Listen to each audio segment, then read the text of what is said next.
Right. Okay. But in this case, and of course, the morning of the 7th, the most shocking thing is how long it took for the IDF and for other security forces to come to the aid of Israelis, women being raped and Israelis being burned, mutilated, killed, tortured, executed, kidnapped by a gang on mopeds and paragliders.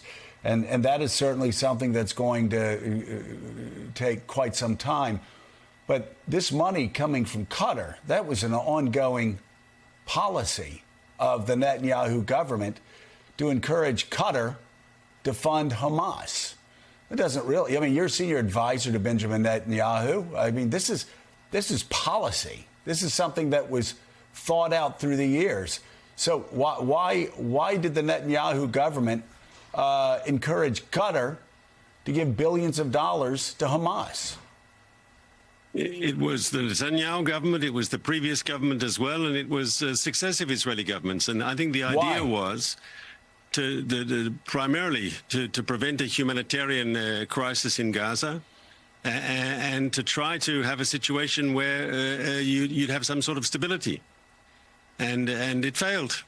I mean, Hamas had every incentive to keep things... You're talking about stability. You're talking about stability with a terrorist organization that has in their founding documents that the murder of Jews and the eradication of Israel is their top goal. And we saw in 2005, 2006, 2007, 2008 that they would execute fellow Palestinians that even talked about making peace with Israel. How do you allow billions of dollars to go to that terrorist organization when you know who they are? So there was a failure here, and it was Israel's failure, but it also the failure of many of our international partners, because we were told, look, Hamas might be a brutal terrorist organization, but they're now ruling 2.2 million people in the Gaza Strip. They have responsibilities. They have to make sure that people there have what they need. That forces them to become more pragmatic. That forces them to become more moderate. That forces their behavior to become more normal. We heard this also from Washington. Yes, we have to do what we can to stabilize the situation on the southern border.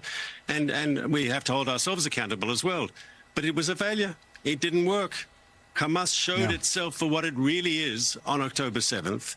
And so all those illusions about the possibility of living and let live were proven to be just illusions, exactly that. And you know what makes the point the most, Joe? I think we've seen brutal killers, mass murderers in the past. We saw Hitler, we saw Stalin. Hamas is the first time. You know, Hitler tried to keep his crimes a secret. They even there's the famous speech by Himmler to the SS where he says what we're doing is really important in killing all the Jews, but we can never talk about it. These people, as they came in, and as you said correctly, and they murdered and they raped and they beheaded and they burnt people alive and they machine gunned the young people in the music festival. They took pictures, they took videos, and they posted them online.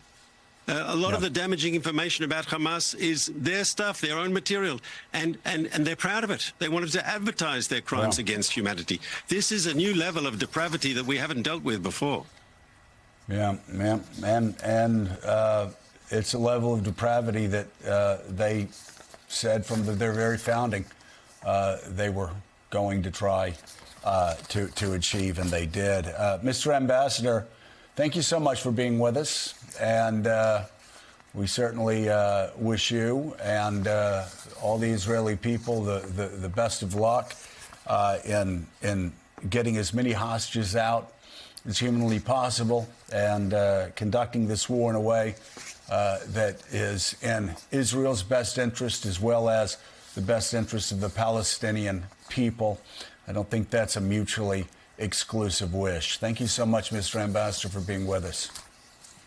Thank you for having me, sir.